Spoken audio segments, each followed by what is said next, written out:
I'm Kim Pekin, and I'm the owner and clinical director of Premier Birth Center. I think I always wanted to be involved in birth in some way. I mean, even as a child, my Barbies were always pregnant, and I just always had this fascination with birth and pregnancy. In high school, I thought I wanted to be an obstetrician, but my mom talked me out of that because she said I wouldn't like to be on call all the time and be getting up in the middle of the night to go to births, and that's what I do. So that was kind of a bad call on her part.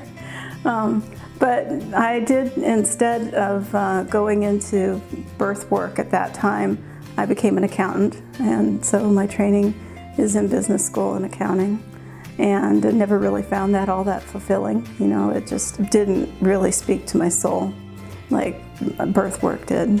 And so I didn't know that people gave birth with midwives.